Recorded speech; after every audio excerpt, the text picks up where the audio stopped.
Muse, a consultant in Heidrick Struggles Washington, D.C. office, and a member of the Social Impact Practice. And I'm also co-lead of the association practice. Today, I'm really excited to have with me Michelle Mason, President and CEO of ASAE, the Center for Association Leadership, based in Washington, D.C.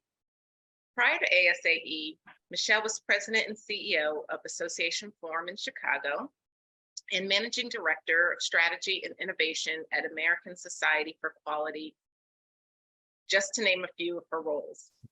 Michelle, thank you so much for joining us today. Oh, thanks for having me, Tonya. I'm really excited for our conversation. You've been President and CEO of ASAE for just over a year now. It's a historical appointment, I may add.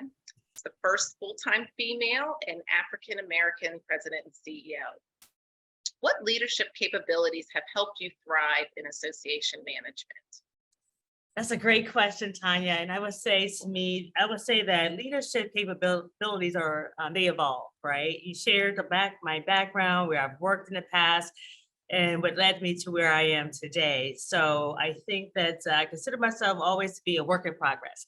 So I would say empathy is a very strong leadership skill or trait, because putting yourself in others' shoes and treating others the way you would want to be treated is very important.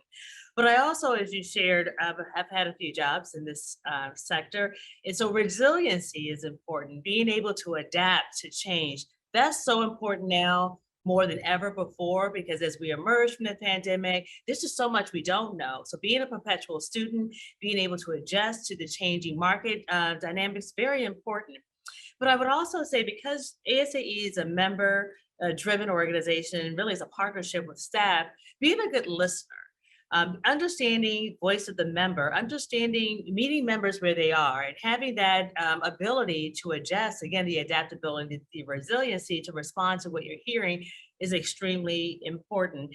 And I would end with, and not just be limited what I'm sharing with you, but the power of partnership and collaboration, being able to cross lines and being able to collaborate with others and truly bring out the essence of the value and the impact of that collaboration, and finding the key tenets that will make it successful is very important. We're all operating with limited resources these days. So being able to listen, be resilient, be able to collaborate, all of these that I shared, I think are very important.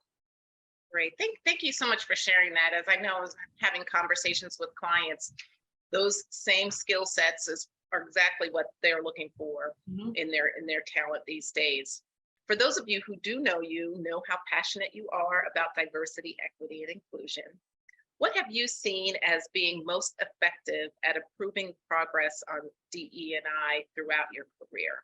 Well, I say diversity, equity, and inclusion is not a moment, it is a movement. And I would say most recently, the past few years have helped us to understand the importance of uniting behind the movement around inclusion. So throughout my career, I view obviously diversity as representation, making sure you have the right people as part of that process, right? E would be equitable, making sure you're very fair in the treatment, right? You can quantify diversity, but the fairness, the practices, the policies, and the procedures are very important. And then that I being the sense of inclusion and belonging is critical. Now, I would say DEI has evolved over the years and will continue to do so. But I would say the inclusion piece is very important as we emerge from the pandemic, as we re-enter our workplaces and spaces and reconnect as a community. Who am I? How does the association embrace me and my individuality, right? My authenticity, how create that sense of belonging and connectedness. That is so important. But I would say the inclusion piece is hard because it's really human centric. It's really based on the fundamental customized needs of that individual. So I think that is a place and a space where we're going to have to start focusing on as a sector. Here at ASAE, I'm really excited to share that we have a DEI strategy or a framework that's really focused on conscious inclusion. And that conscious inclusion just really centers around being intentional in every single thing that we do. And we've had some successes with that as well, most recently at our annual meeting. We recognize that not had an in-person annual meeting in 3 years, but we really needed again to be very intentional, focus on the individual, and we really looked at convening communities of underrepresented members so they connect in a more intentional and in authentic ways prior to our conference. And that proved to be very successful for us. But we also wanted every activation that we had at our meeting to reflect the level of intention. And our success rating from that was very positive. We had 90% satisfaction rating from our conference. And so when you are intentional, it takes time, but if you do it the right way, you will receive the results you're seeking. Absolutely, I could not agree with you more. And I love that phrase, conscious inclusion. So how do you think individuals can influence and drive change within their organizations and ultimately within their industries? Wow, influencing and driving change. I would say that making sure your voice is heard, right? And some might say, well, look at my role, it's so hard for my voice to be heard. That's why champions within organizations is very important. I believe in mentoring. I believe that you can have mentors internal to your organization and external. So that's one factor. For those who are not in that C-suite or striving to be in the C-suite, want their voice heard at the table, seek out champions, someone that can help you make sure your voice is heard, make sure, because a form of diversity is different ideology. We sometimes forget that, right? The having diverse perspectives at the table is very important. But also be part of, partnership and collaboration, be part of something that is bigger than what you can aspire on your own. And then make sure in some cases that you have a solid plan. Help the organization to understand what is the benefit to the organization and show up with a sense of accountability, responsibility, but most importantly, you can't manage what you can't measure. So I think those ingredients could help with securing, that level of influence. So thank you again for sharing that. So do you feel that being part of a professional organization is a key part of driving change? And I know that you just convened your volunteer leaders from across the organization to really think about how associations can drive social impact, this being one of them. Talk to me a little bit about that. I think that's one aspect, being part of a professional association. We know that the definition of an association, right, is a group of people joined together for a collective purpose. And so we know there's power in numbers, and we know that when you're part of something, a greater good or greater whole, you can drive a significant amount of change. For us at ASAE, we know that everything is being disrupted now. Our theme for our annual meeting is disruption equals opportunity. And so for us, we are looking to drive change over the next 3 years in terms of how do we show up and truly demonstrate the power of associations. And so we're calling it Destination 2026. And what we're really focused on, the intentionality, is allowing our members to be part of that, because we know that we are going to be successful when they're involved, when they're engaged. Again, it comes from listening to understand what's the most important to them, and not only just listening, but showing up their recommendations or their ideas, showing up in our plans, and also being able to take action, execution. So I do believe that being a part of a professional society is key to driving change. We know that, when we talked about being conscious and intentional about inclusion in the different ideologies, I think that is a game changer for associations, because we represent so many diverse voices and constituencies, and through our power of association, we definitely want to make sure the sector's voice is heard.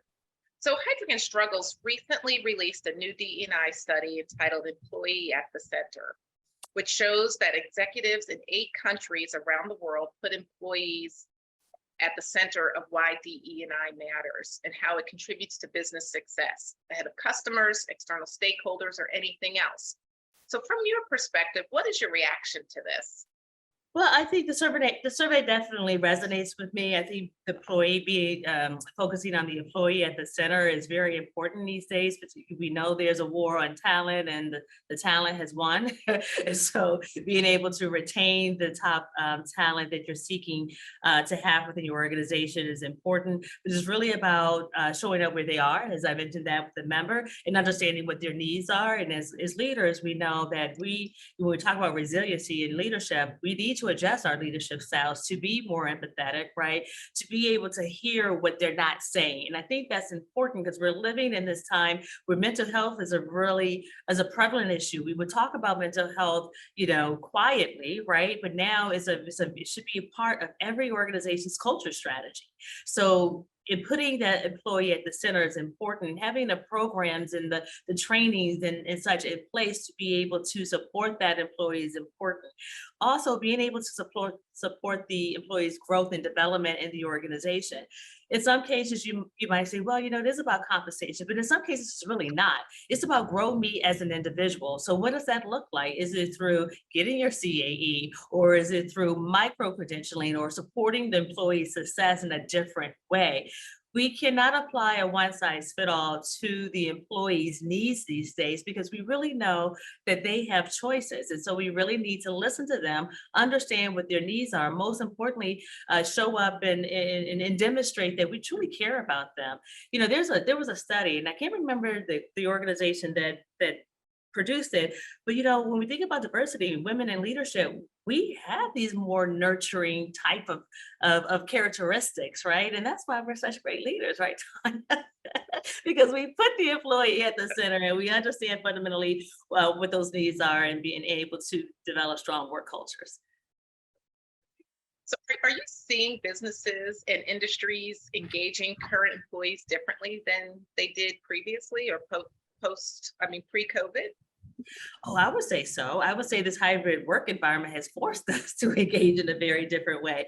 There are different type of amenities that are being offered by associations to retain and engage employees, asking employees, what's on their minds? What are they thinking about? What's keeping them awake at night? So for us here at ASAE, conducting pulse surveys, we have a very again, with the mental health opportunities that we have to create a culture around understanding what the fundamental needs are of our members, we're conducting pulse surveys because we want to make informed decisions, again, based on what our employee needs are. And the pulse survey allows us to take the temperature at that moment in time because it evolves. And we know that there are internal stressors and there are external stressors. And so that level of engagement is key and important. I would say in my previous positions, I didn't think to do something like that, but now I know it's critical, it's important.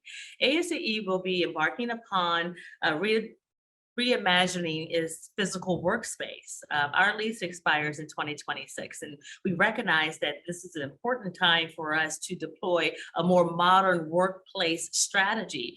So we are going to put our employee and our member at the center of that strategy because it's really about community, it's about collaboration, it's about understanding what their needs are. So yes, to answer your question, there are strategies that are unique and different that we've not implemented in the past. Thank you so much for sharing that and your future workplace plans. So as a nonprofit, how are you negotiating employee preferences for hybrid work?